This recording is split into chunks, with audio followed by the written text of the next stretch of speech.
त्राता न किम निरयपात भयाद्रयाद्रै यच्छत्रोपि नहि किम विनिहंसि वृत्रम। देवता मां से कहते हैं, हे जननी,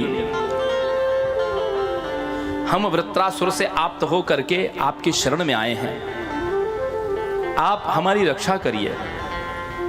हे जननी, यदि आप सोचती हो कि मेरे चरण कमलों की आराधना से राज्य सुख प्राप्त करके देवता मेरी भक्ति छोड़ करके वैभव सुखों के भोग में आसक्त हो जाएंगे, क्योंकि दुख में सब सुमिरन करते हैं, सुख में करे न कोई।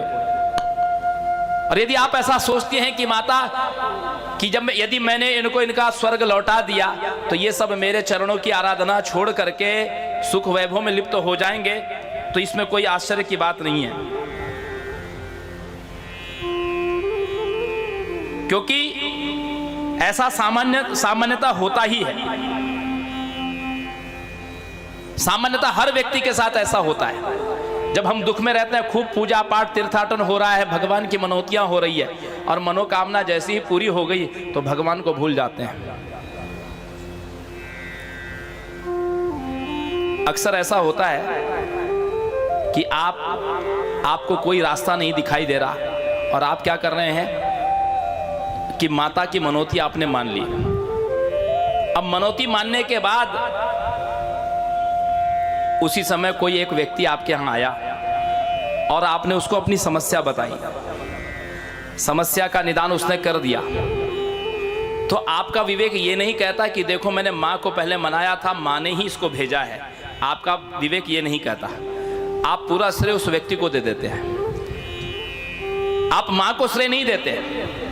ये व्यक्ति पहले क्यों नहीं आया था? माँ से प्रार्थना करने से पहले इस व्यक्ति से आपकी क्यों नहीं भेंट हुई थी? आप क्या ये चाहते हैं कि आप माँ को कहो और माँ साक्षात चतुर्भुज रूप लेकर के प्रकट होकर के आपका काम करे? माँ किसी को निमित्त ही बनाती है। ये प्रायः सबका देखा जाता है, कार्य सिद्ध होने के बाद सब भगवती को भूल ही जाते हैं। लेकिन फिर भी रीति सुते जनन कर्तरि चापि दृष्टा, लेकिन फिर भी जन्म देने वाली माता अपने पुत्र के प्रति ऐसी भावना रखे, यह रीति कहीं देखी नहीं गई है। देवता कहते हैं कि कुपुत्रो जायेत क्वचिदपि कुमाता न भवति। पुत्र कुपुत्र होता हुआ देखा गया है, लेकिन माता कुमाता होते हुए कभी नहीं देखी गई। हे जननी, आपका भजन त्याग कर हम लोग जो भोग में निमग्न हैं, इसमें हमारे चित्त में अपना दोष प्रतीत नहीं होता। यदि हम भोगों में लिप्त हैं आपका भजन छोड़ करके, तो हमारी क्या गलती है? ये मोह माया तो आप ही का रूप है। आपने ही तो माया बनाई है संसार को, जो जीवों को फंसाने वाली है। इसमें हमारा क्या दोष है? जब ब्रह्मादिक देवता आपके माया के दोष से परे नहीं है, तो हमारे जैसे सामान्य मनुष्य, सामान्य जीव यदि दोषों से युक्त हो जाए, माया से प्रभावित हो जाए, तो ये गलती किसकी है? ये देवताओं की करुण प्रार्थना है, क्योंकि मोह की रचना आपने ही की है और वह हम लोगों को मोहित कर देता है। ऐसी परिस्थिति में है करुणामय स्वभाव वाली, आप हम पर दया क्यों नहीं करती?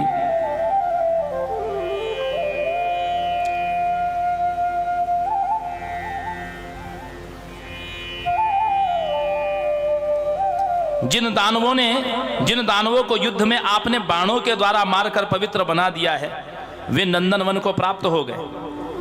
हे दयाद्र स्वभाव वाली, क्या आपने नरक में गिरने के भय से उन शत्रुओं की रक्षा नहीं की? जब असुरों ने देवताओं से स्वर्ग छीना, तो आपने उन असुरों को मारा,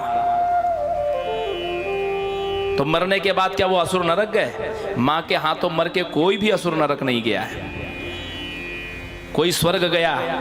अरे महिषासुर ने स्वर्ग छीना था और उसके बदले मां ने उसको मारा है, और बदले में क्या मिला? आपने कहीं ऐसा देखा है कि किसी ने 10 रुपए की चोरी की हो और उसको दंड में 100 रुपए दिए गए हों, कि तुमको ये दंड मिलता है कि ये 100 रुपए तुम लो इनाम में। ये कौन सी विधि है? 10 रुपए की चोरी की है व्यक्ति ने, उसका दंड का विधान वैसा होना चाहिए। यहां तो 100 रुपए का पारितोषिक मिल रहा है। भगवती अपने निज धाम पहुंचा रही है। ये अद्भुत उद्भट लीला मां के चरित्र में ही देखी जाती है। कोई भी प्राणी नरक नहीं गया। मां ने कहा कि देवताओं, समय आने पर मैं तुम्हारी सहायता करूंगी, लेकिन व्यक्ति को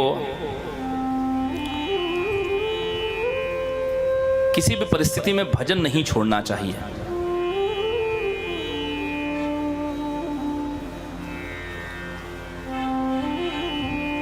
ये भोग ही जो है, यही तुम्हारे जीवन में बार बार कष्ट का साधन बनते हैं।